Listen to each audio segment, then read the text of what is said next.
In the dim glow of a starless night, behind the weight of a Barrett .50 caliber rifle, Emily Carter's hands steadied, her breath slow and deliberate.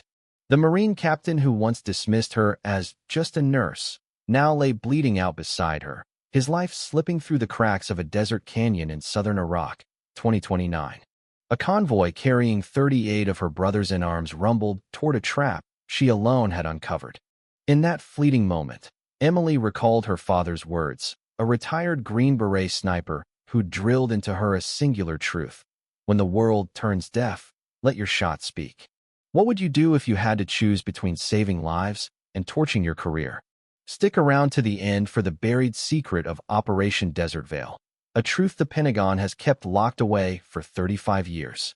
It was 2012, in the sprawling plains of Wyoming.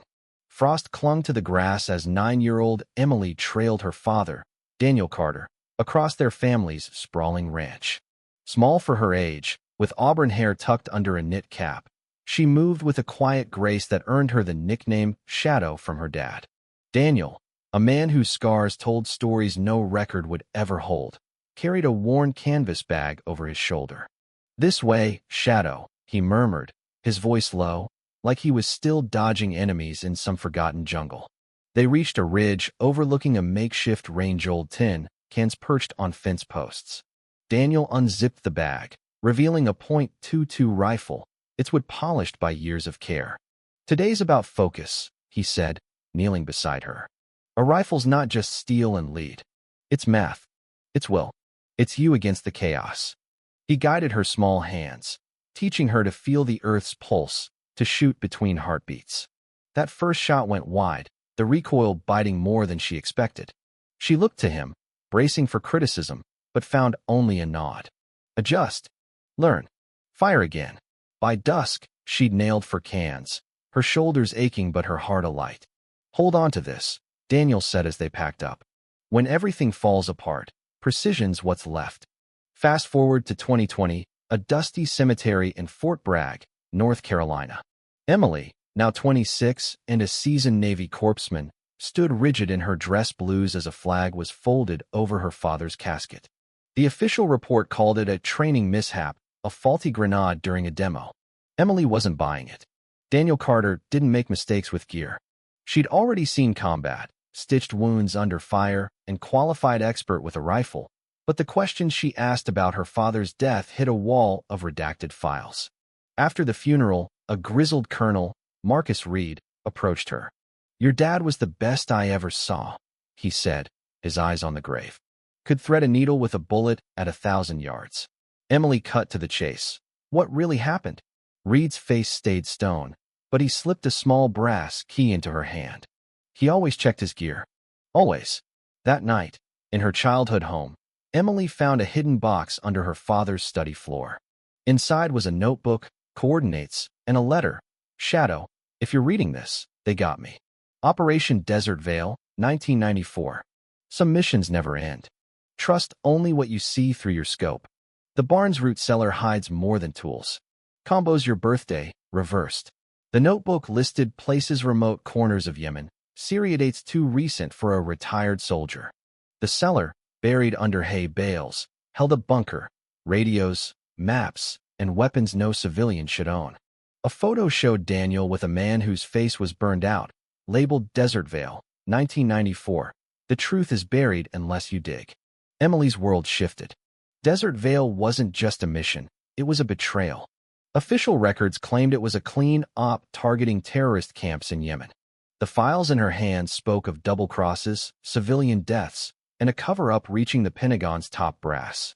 A death certificate for an operative, Echo 19, showed a woman with Emily's cheekbones, someone her father never mentioned. His death was no accident, it was silencing.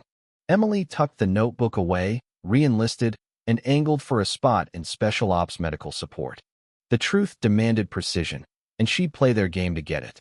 By 2029, Emily was stationed at Forward Operating Base Scorpion, a sun-scorched outpost in Iraq's Anbar province. It was a maze of sand-colored tents and razor wire, home to an elite Marine recon unit. For 9 months, she'd patched up everything from shrapnel wounds to scorpion stings, her skills respected, but her presence barely tolerated in the macho haze of the base. She ran 6 miles daily, a ritual tying her to Daniel's relentless discipline. One morning, near the comms tent, she spotted Master Sergeant Henry Voss, a grizzled logistics vet pushing 60, limping toward the mess hall. His eyes held the same quiet vigilance she'd seen in her father. "Early run, Doc," he called. "Sleeps for civilians," she shot back, falling into step. "Over coffee," Voss dropped a bomb. "Knew your dad. One of the good ones. Same stride as you." Emily's heart skipped.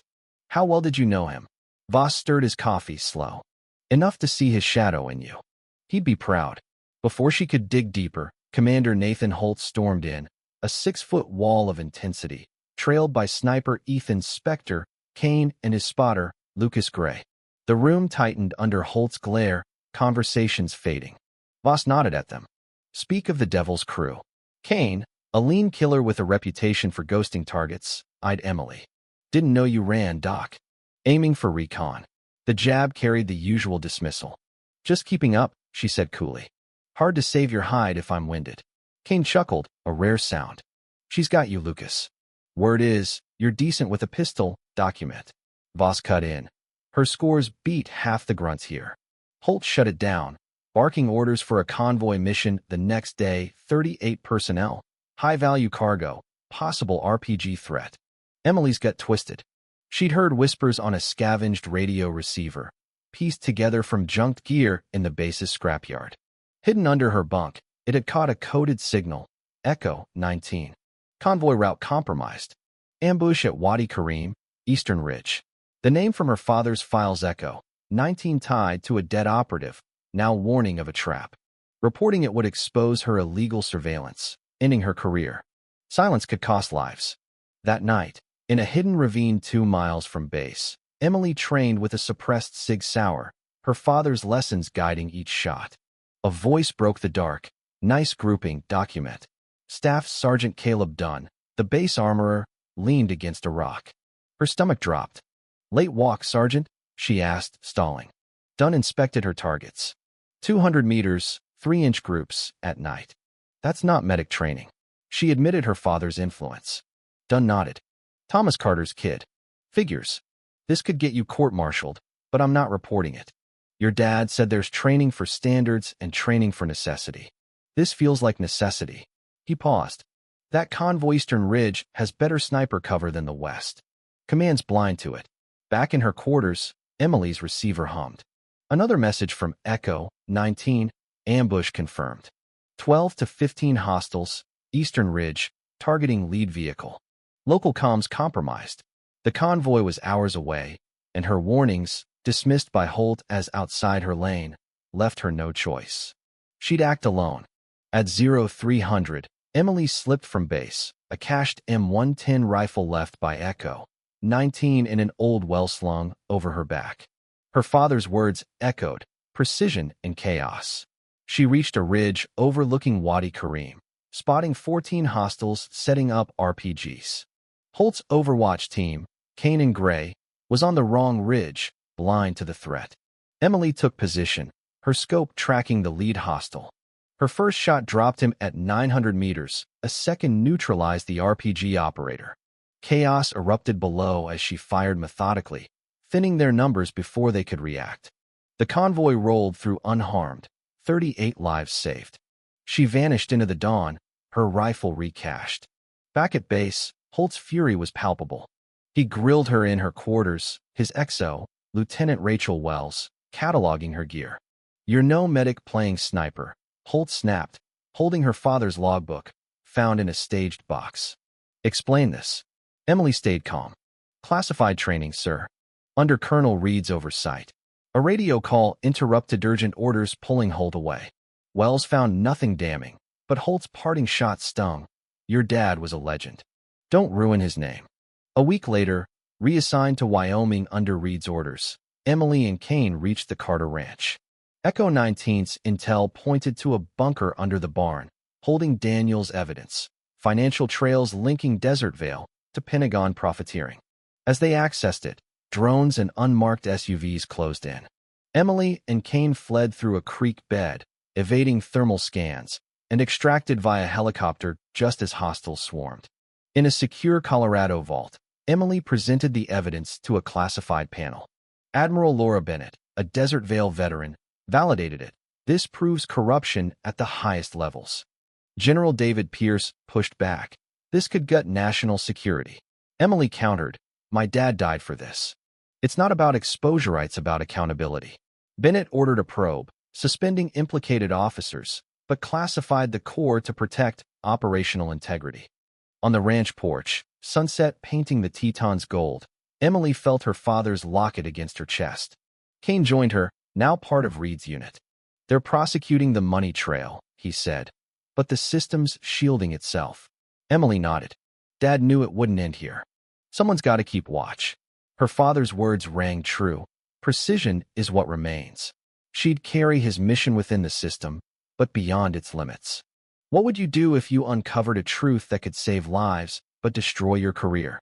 Should Emily have risked everything, or played by the rules and let the convoy burn? Is the system worth saving if it buries its own corruption? Drop your thoughts below, hit like, and subscribe for more stories that cut deep.